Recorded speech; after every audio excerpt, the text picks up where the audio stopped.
Would China's most popular electric car and the second highest selling electric car in the world actually work in America? Hello, my friends. Welcome to the Electric Viking. My name is Sam Evans. Fantastic to see you here on the channel today. Now, to the 10,000 or so new subscribers that have come on board over the last 7 days, welcome to the channel. Make sure you check out some of the 630 plus videos that we've created over the last 6 months. Now, what I try to do with this channel is to not be partisan to any one ideology or philosophy or brand or thinking. Like, there's a lot of channels on YouTube that may have to this point misled you about EVs, misled you about certain brands, misled you about what's really going on globally in the automotive market. There was a video that I was sent a link to last night and one the night before, and I actually woke up early this morning kind of angry. I was angry because people are creating videos on YouTube in order to deceive you, in order to get you to watch. If you watch more of their videos and more time, then of course they make more money from advertising revenue. So they're basically saying, well, what does this audience want me to tell them? What do they want to hear? What will keep them coming back for more?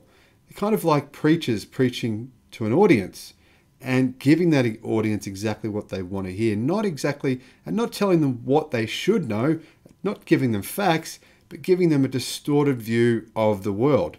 So the idea of this channel here is to present you with as many facts as possible to help people to understand electric cars, the technology, understand the global automotive market, what's really going on, and not try to tell you just what you want to hear.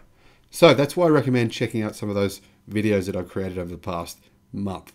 Now, would China's top-selling EV, the Hongwan Mini, work in America? Now, I think, well, I'll tell you what I think. If you've been a regular follower of this channel, you already know what I think, but I'll get to that in just a second. Now, the Wuling Hongwan Mini EV is the highest selling EV in China by quite a wide margin. Why? Well, it represents a new type of car. It's a new type of paradigm, and the people that buy these cars, well, they're probably not you watching this channel right now. They're mostly young people. Mostly young people don't watch this channel for some reason. Mostly young people who are up with technology, don't feel the need to buy a big car, and they want electric cars. And they don't have a whole lot of money. Now, you can buy one of these cars for $4,500 US. There are subsidies that go to the manufacturer. Now, there's actually a new model of this car, which is a bit bigger than the current model, and it's got a bigger battery pack, and it has a range of about 300 kilometers. So what's that? 200 miles of range. Now, if you think about it, this vehicle actually, in terms of space inside, is not all that different to something like a Mini, which are very popular in Europe and the UK, but obviously not so popular in countries like America. Now, in China, this EV pretty easily outsells the Tesla Model 3 and the Tesla Model Y. And of course, it comes down to price. Not everyone can afford a car costing $40,000 US or more, up to say $60,000 US. Probably average transaction price is around about $50,000 for a Tesla vehicle in China. Of course, car ownership in China is still quite low in comparison to the West. So people that usually couldn't afford a vehicle costing say $20,000 to $30,000 US are buying these up like crazy. There's a whole new market for these mini cars in China. But I think there could potentially be a whole new market for these mini cars in America as well. But what do the experts in America say? Well, the San Diego Union Tribune actually asked the so-called experts in America if they thought this vehicle would sell in the United States. Now, unfortunately, the San Diego Union Tribune didn't seem to be aware of the fact that there's 3 different models. They only listed the lowest model, which comes with a 100-mile range, and it has about 20 kilowatts of power. Now, the new model has quite a lot more than that. It's got 30 kilowatt of power and a pretty good sized battery pack for the size of the car, plus the car's bigger again. I think this new model is the perfect small car for the American market in small cities. In small dense cities, I think it would really, really work. Now, General Motors has a 44% stake in the Chinese company that makes this vehicle. Both actually Wuling make the company, and it's a joint venture between General Motors, Wuling, and SAIC. So right now, much to my happiness, some auto analysts say that the American market might not be ready for such a tiny car, but others say it would be. Now, the reason they say is that all American drivers need a car with super long range. I mean, obviously, this isn't true. Many people don't. In fact, many people, this would be perfect as a second car in my view. But they say that the fact that it can't do long distances, any more than 300 kilometers, makes it impractical. And that its speed can't keep up with traffic in American cities. Well, yes, that would be true for the base model, but the more expensive model can do, well, 110 kilometers an hour, which I think is more than enough. So this question was posed to a bunch of so-called experts in America. Would the Hongwan Mini EV work in the United States?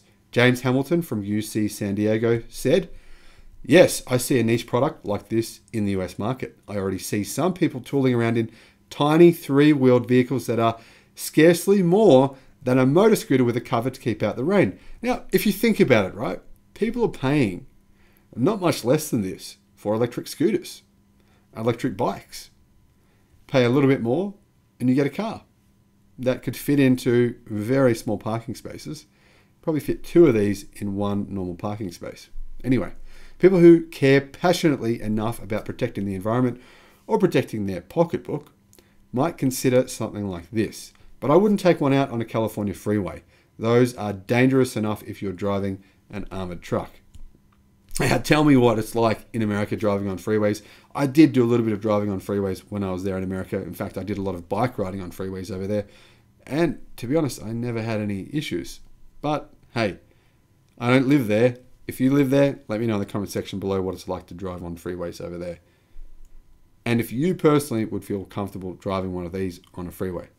Now, Austin Neudecker from Weave Growth responded and said, no, a car this size and power does not appeal to the vast majority of American consumers, nor meet many road safety and performance requirements. Now, I should add that if this person had bothered to do a quick Google search, they'd see that it's actually for sale in Europe. It does meet requirements. They just had to add a few little things to it. Costs about, I think, $1,000 to add the requisite features to make it meet the safety criteria, which in Europe is actually probably more stringent than what it is in America. Anyway, he says, years ago, the smart car was similarly promising, but had to be modified and never gained significant traction. I and the environment would appreciate the domestic market moving towards small electric cars for everyday use, but it won't work in America. Now, well, the smart car. Yes, we all know what happened with the smart car. Guess what? It cost about 5 times more. Literally, 5 times more. They were expensive. And that's, in my view, the key reason why it didn't work. But if you disagree with me, let me know in the comments below. Why didn't the smart car work in America? Chris Van Gorder from Scripps Health responded and said, no, not yet. It might have limited appeal in tightly congested cities like New York, but it would have limited appeal in automobile societies and large states like California. In addition, the battery life will need to be expanded and the vehicle must meet US safety standards. But if our standards could be met, a low-cost electric vehicle might be attractive to some. Norm Miller from the University of San Diego said, yes, a GEM electric vehicle costs $7,700 US, only does 40 miles per hour with modest range and is bought for use in urban areas. The cheapest non-electric highway capable car is the Chevrolet Spark starting at $13,400 US. The 3-wheel electric Arc Moto can go up to 75 miles per hour. Currently starts at US 18,000 and selling well. So if the Hongwan Mini can get the speed up to 70 plus miles per hour, which the new model does, versus 62 now, the demand would be extremely high, even with double the base price of $4,500 US in China. So he's saying even if they sold for $10,000 US in China, there would be a lot of demand. I like what you're saying, Norm Miller, and I agree 100%. Now, James Moraga from Intelli Solutions said, no, After 11 years, Mercedes-Benz pulled its smart car product from the US market in 2019 due to declining profitability and declining demand for microcars in the US. Sure, but like I just said, it was 5 times more expensive. So, I mean, it cost more than a Toyota Corolla. So people weren't buying it. It was smaller, way smaller than a Toyota Corolla or something similar to that. But it was way more expensive. It just didn't make any sense. I don't think the author has really considered price. And to me, the key issue with a car like this is price. Being able to buy an electric car for less than $10,000 US. That to me is the number one key here. Now, Jamie Morago from Intelli Solutions continued by saying, Americans typically prefer larger and roomier vehicles for commuting, family needs and lifestyle, while microcars usually appeal to a specific target market. Microcars like the Hongwan Mini EV may work for short distances, but not in larger cities like San Diego that are more spread out and require longer daily ranges. Well, I want to point out one important fact that Jamie hasn't considered. What is the fastest growing household type in America and in San Diego? Guess what? Single person households. The family household is not the fastest growing household. In fact, it's nowhere near. The number of households in San Diego and America worldwide is rapidly increasing in the single person household category. Same with Australia. Same with Europe. David Eli from San Diego State University says, no, lightweight trucks and SUVs have grown in popularity in the United States and now dominate the consumer market for vehicles. For much of the past decade, buyers have favored trucks and SUVs because they deliver comfort and performance. The Hongwan Mini may meet the demands of a niche market, but it seems unlikely that significant numbers of American buyers will seek out and buy small EV vehicles for their ease of navigating congested cities. That's another pro he's pointed out without intending to. This would make navigating a crowded city, I think, quite a bit easier. Ray Major from Sandag says, no, hell no. Although it may appeal to a very small niche market, most Americans prefer larger vehicles. It is one reason the smart car failed in the United States. Its low price and low operating cost may appeal to people who could otherwise not afford to own a vehicle, but the majority of Americans will pass it off as a novelty and not invest in a mini electric vehicle. Lynn Reeser from Point Loma Nazarene University said, no, its novelty would attract only very few buyers. Its low price and small size to cope with crowded cities make it more suited to China or India. In the US, consumers want larger vehicles with speed and range. SUVs or trucks now account for 3/4 of vehicle sales. For highways, even the slow lane might challenge the Mini EV's 62 mile per hour top speed. A 100-mile range would also lead people looking for cheaper vehicles to the used car market. Now, I think a lot of these people haven't actually done their research on the vehicle. There's 3 different range models. So the author wasn't saying only the low range, only the cheapest model. He was saying any of the 3. Anyway, Reginald Jones, Jacob Center for Neighborhood Innovation. Yes, the EV speed is not for major routes, but the vehicle is marketable in the US. It is most adaptable to communities that do not require major road access to reach conveniences. In the San Diego region, beach communities are prime. Mostly all have good neighborhood-based resources. Think Coronado, where folks move around on golf carts. Local amenities are not in all neighborhoods, though, particularly ones where the EV could be an affordable transportation option. But yes, it would work in the United States. Kelly Cunningham from San Diego Institute for Economic Research. I'm not so sure I have much confidence in this institute after hearing what she had to say. No, a miniature electric vehicle of questionable quality and limited range would not do well in the US other than maybe in a few congested urban areas. The smart car EV was already available and unable to succeed. The smart car EV, if you're talking about the electric version, it was 7 times more expensive than this car. So I'm not sure how he thinks they're comparable. But anyway, other small established EVs, such as the Mini or Kia Soul Electric, are better options with much higher quality and greater range. A cheap electric vehicle not usable for commuting on congested California highways would not succeed here. I'm shocked, to be honest, by some of these opinions. I really don't think that any of them bothered to do any research on price. I mean, how many university students can afford a $40,000 electric vehicle or just afford a $40,000 car in general? Not many. Think about it. I don't understand. Anyway, Phil Blair from Manpower.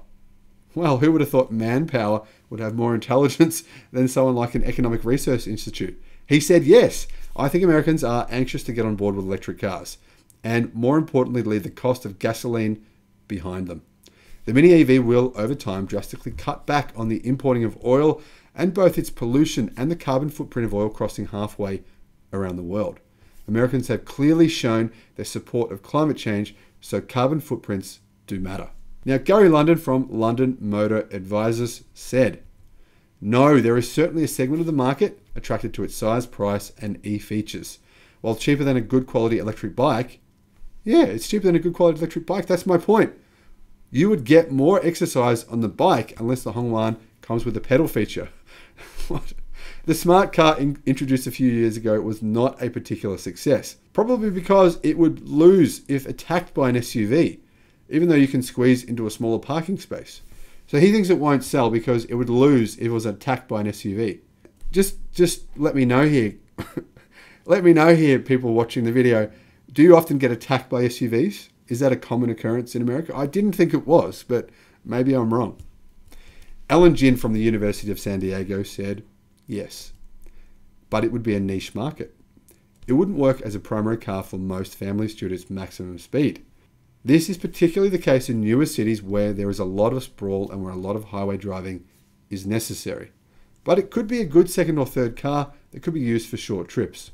It's a low cost, and the fact that it is electric would make it ideal for that purpose.